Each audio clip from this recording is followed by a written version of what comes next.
Hello everyone, I hope you are doing well during the CCP virus pandemic. In our last 6 episodes, we discussed what happened in China from the initial outbreak of the COVID-19 or CCP virus until February. Basically, there were 2 things the CCP tried to do. 1, to cover up the disease. 2, when they could no longer hide the disease, they covered up or made up the numbers. The consequences are what we are seeing today around the world. So now let's continue and wrap up our timeline discussion. On March the 3rd, CCP's mouthpiece Xinhua contended that the world should thank China for its early response to the virus and touted that unlike the American government, it never imposed a travel ban on U.S. citizens. On March 5th, when Chinese Vice Premier Sun Chunlan inspected a residential area in Qingshan district in Wuhan, many residents shouted out loudly from their homes, "Faked! Everything is faked!" On March 6, Wang Zhongling, CCP's party secretary in Wuhan, said at a video conference that an educational campaign needed to be launched to educate the people and make them be grateful to the party, to party leader Xi Jinping, and make them listen to and follow the party. On March 8th, China announced an 8 million donation to the WHO. Also on that day, Chinese embassies throughout the world were instructed to promote the theory that the virus did not originate in China. On March 10th, CCP leader Xi Jinping made his first visit to Wuhan since the outbreak. Heavy police presence could be seen on the street, and the residents uploaded photos showing that during Xi Jinping's visit, 2 police officers were inside every family's homes to ensure nothing went wrong. Even children were controlled by the police. Official media claims that Xi has been to Huoshenshan Hospital, but video and photos show that the place he visited is not the newly constructed Huoshenshan Hospital, but the Wuhan Workers' Sanatorium nearby.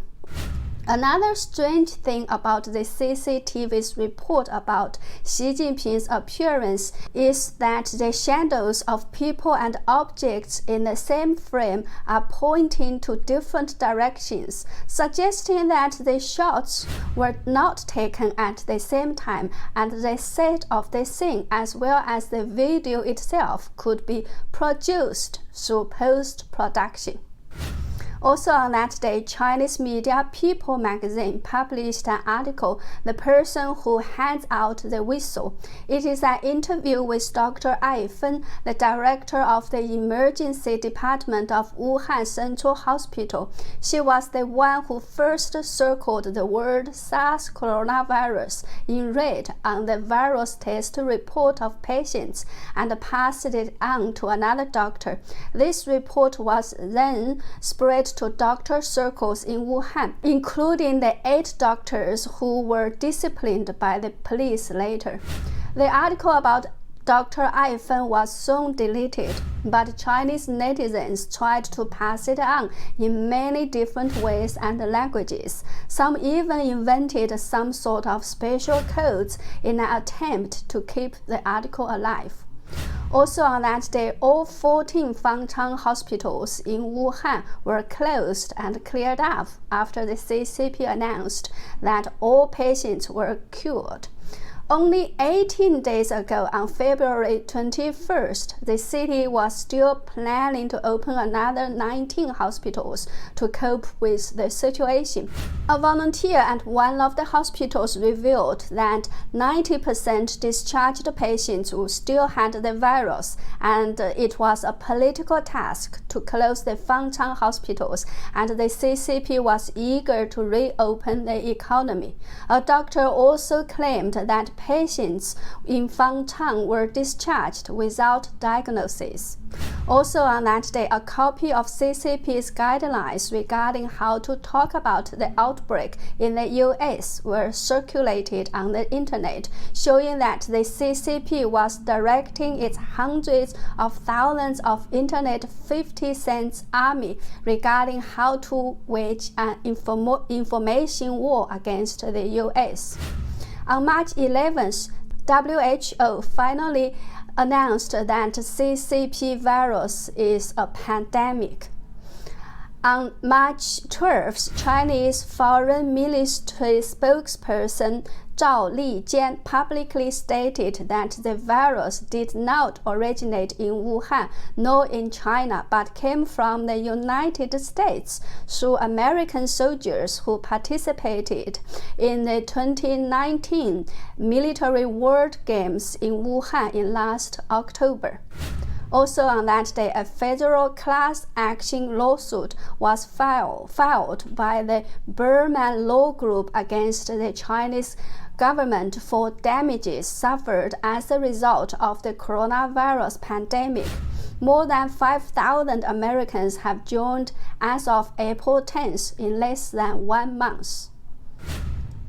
On March 14th, Chinese typhoon Ren Zhiqiang disappeared in Beijing after posting critical remarks on how CCP leader Xi Jinping handled the coronavirus crisis.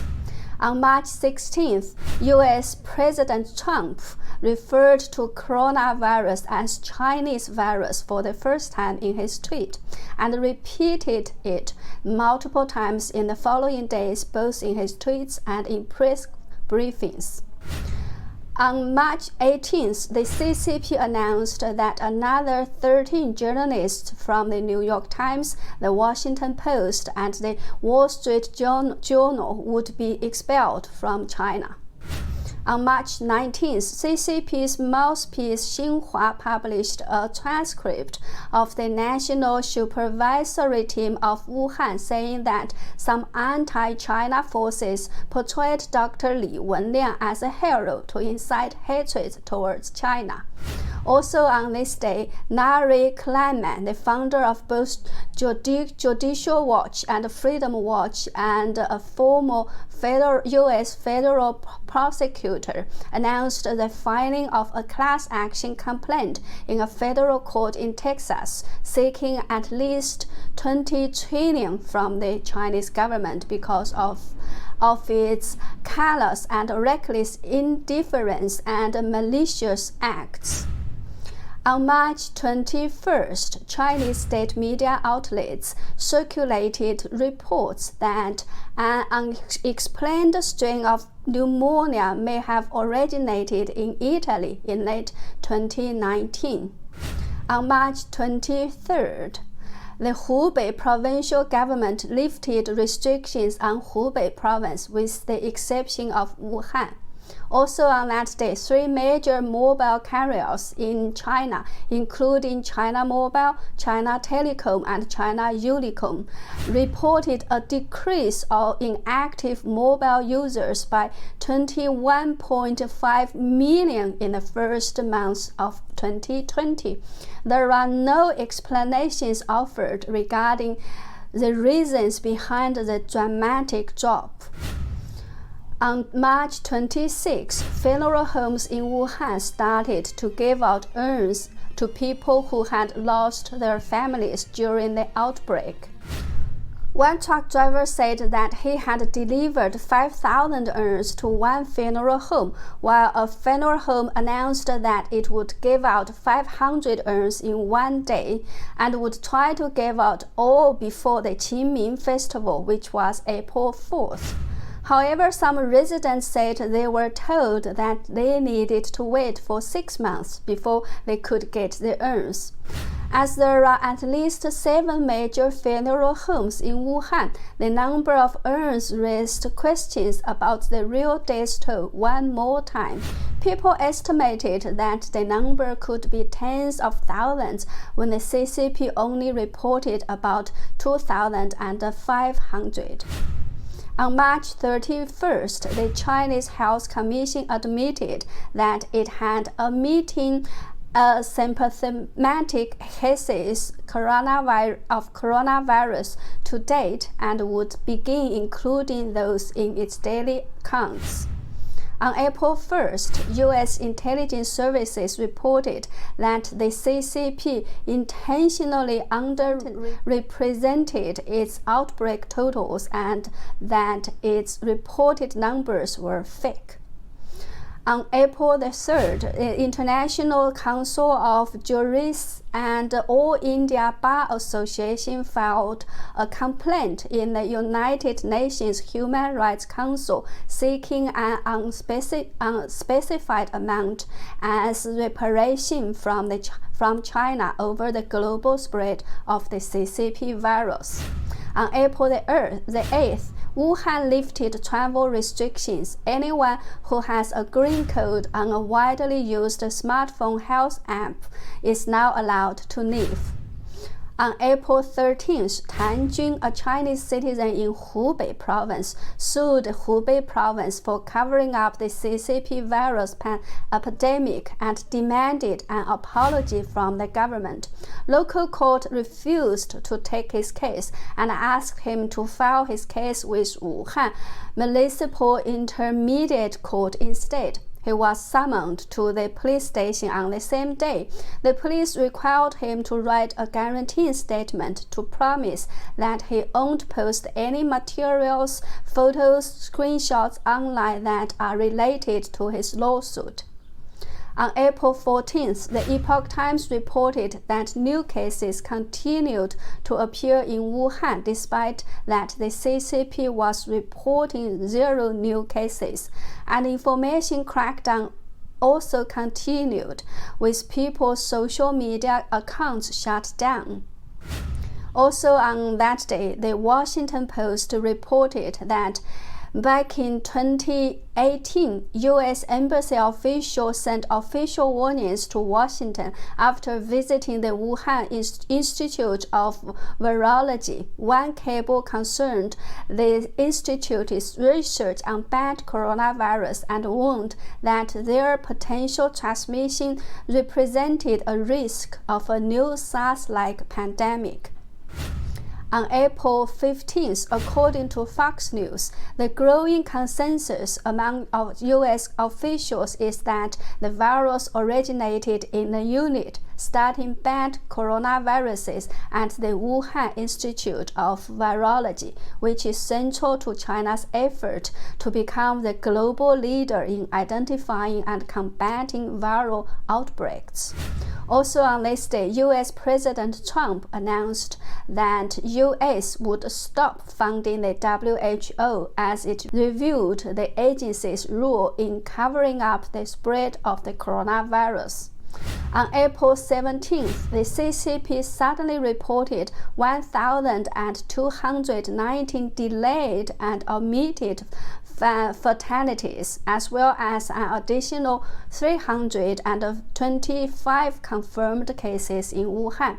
As a result, the death toll spiked by 50%. On April 20th, a spokesperson for the Wuhan Institute of Virology denied any link to the pandemic, declaring that there was absolutely no way that the virus originated in the lab. Also on this day, 3 residents of Winchester County sued World Health Organization over its coronavirus response. The lawsuit was filed in the federal court in White Plains, New York. On April 21st, Missouri became the first state in the United States to sue the Chinese government, citing an appalling campaign of deceit related to the coronavirus pandemic. The civil lawsuit was filed in federal court by GOP State Attorney General Eric Swinmit, claiming Chinese officials are responsible for the enormous deaths, sufferings, and economic losses they inflicted on the world, including Missourians. On April 22nd, another U.S. state, Mississippi, announced plans to file a lawsuit against China over its response to the novel coronavirus outbreak. On April 23rd, the CCP announced that it would donate $30 million to WHO. Also on this day, a federal court in Argentina received a criminal indictment accusing the Chinese Communist regime of committing viral genocide and triggering crimes against humanity that resulted in the death of tens of thousands of people around the globe from the CCP virus plague. This is the first criminal lawsuit against the CCP over the CCP virus. The lawsuit was filed by Alejandro Skankage Clamerbanton, who had also sent a notification to the International Criminal Court in The Hague. On April 26, it was reported that a coalition of Nigerian legal experts had filed a class action suit against the People's Republic of China over the effects of the coronavirus pandemic on Nigerians, demanding 200 billion as damages for the loss of lives, economic strangulation, trauma, hardship, social disorientation, mental torture, and disruption of normal daily existence of people in Nigeria. On April 27th, President Trump said that the U.S. could seek billions from China over the CCP virus. Also on this day, CCP state media attacked U.S. Secretary of State Mike Pompeo, calling him a common enemy for mankind and a spreader of political virus. On April 28th, the number of confirmed CCP cases in the U.S. exceeded 1 million. In the meantime, the death toll surpassed Vietnam War toll of 58,220.